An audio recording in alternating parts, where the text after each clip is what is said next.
बच्चों, स्वागत है आपका हमारे चैनल पे।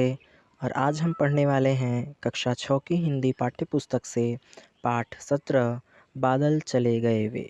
ये एक कविता है और इस कविता को लिखा है त्रिलोचन जी ने। और इस प्रस्तुत कविता के माध्यम से कवि ने बादल के द्वारा सुख और दुख की बात कही है कि जैसे बादल आते हैं और चले जाते हैं, वैसे ही हमारे जीवन में सुख और दुख भी आता है और चला जाता है। तो आज हम पढ़ेंगे हमारी कक्षा 6 की पाठ्य पुस्तक से पाठ 17 बादल चले गए वे। इस कविता को त्रिलोचन जी ने लिखा है। तो चलिए बिना देरी के हम अपने पाठ को शुरू करते हैं। लेकिन उससे पहले अगर आप लोग हमारे चैनल पे पहली बार आ रहे हैं तो हमारे चैनल को सब्सक्राइब करना ना भूलें और बेल आइकन को ऑल पर सेट करना ना भूलें, ताकि हर वीडियो का नोटिफिकेशन आप तक सबसे पहले पहुंचे। वीडियो पसंद आता है तो इसे लाइक करना ना भूलें और मित्रों में भी अधिक से अधिक साझा करना ना भूलें, ताकि वो भी घर बैठे आसानी से पढ़ाई कर सकें। तो चलिए आज का हमारा पाठ 17 बादल चले गए वे कविता शुरू करते हैं। बना बना कर चित्र सलोने यह सूना आकाश सजाया, राग दिखाया रंग दिखाया, क्षण क्षण छवि से चित्त चुराया, बादल चले गए वे। कवि त्रिलोचन जी कहते हैं बना बना कर चित्र सलोने यह सूना आकाश सजाया, कि ये जो सूना आकाश था, इस सूने आकाश को बादलों ने चित्र, सलोने का अर्थ होता है सुंदर, कि सुंदर सुंदर चित्र बनाकर इस जो है सूने आकाश को बादलों ने सजा दिया।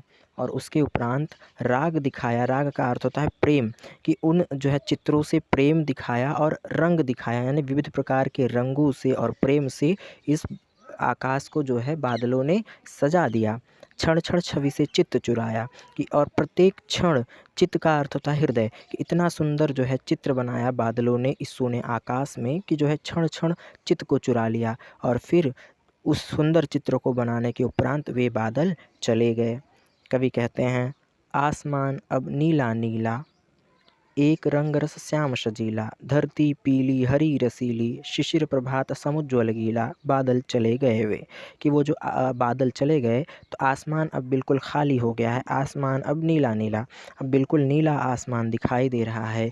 एक रंग रस श्याम सजीला, कि एक ही रंग में और एक ही रस और एक ही श्याम का अर्थ होता है बच्चों जो सांवले रंग का हो, ठीक है ना, हल्का ब्लू कह सकते हैं। कि अब आसमान एक रंग का दिखाई दे रहा है, एक जैसे जो है उसमें रस दिखाई दे रहा है। धरती पीली दिखाई दे रही, पीतवर्णी धरती दिखाई दे रही है, हरी भरी रसीली दिखाई दे रही है।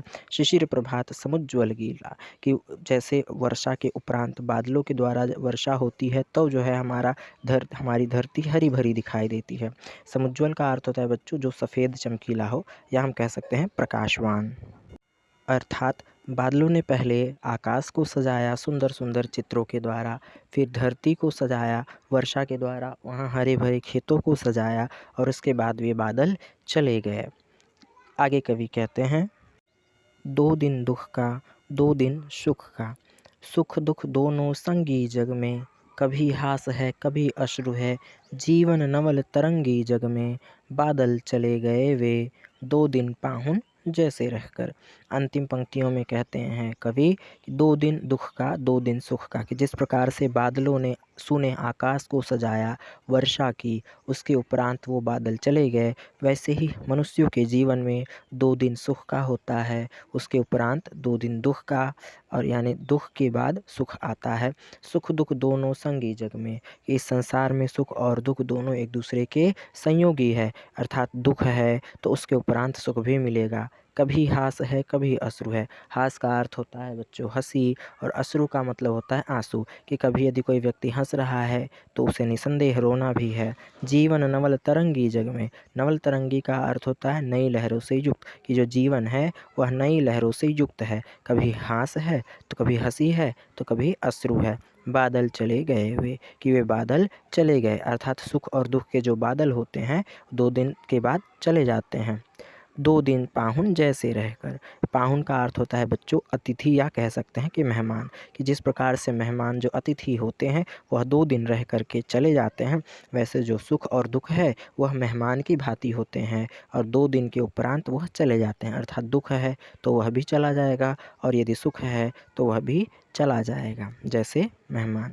तो बच्चों आज की हमारी ये कविता बादल चले गए वे समाप्त होता है यहीं पे। कवि हैं इसके त्रिलोचन जी। आपको उनका परिचय थोड़ा सा दिया हुआ है, हम जाने से पहले परिचय और कठिन शब्दों को देख लेते हैं।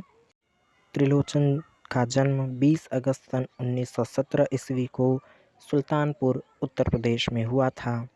इनका वास्तविक नाम वासुदेव सिंह है। हिंदी की आधुनिक प्रगतिशील कविता में त्रिलोचन का स्थान बहुत महत्वपूर्ण है। बात की जाए इनकी प्रमुख रचनाओं की, धरती, गुलाब और बुलबुल, दिगंत, ताप के ताए हुए दिन, शब्द, इस जनपद का कवि हूँ, अपराध, अर्धान, तुम्हें सौंपता हूँ, चैती आदि आपके काव्य संग्रह हैं। 2007 में इनका निधन हो गया। शब्दार्थ बच्चों देख लेते हैं। सलोने का अर्थ होता है सुंदर, राग का अर्थ होता है प्रेम, सजीला का अर्थ होता है सजा हुआ, समुज्ज्वल का अर्थ होता है सफ़ेद चमकीला या प्रकाशवान, नवल तरंगी का अर्थ होता है नई लहरों से युक्त, पाहुन का अर्थ होता है अतिथि या मेहमान।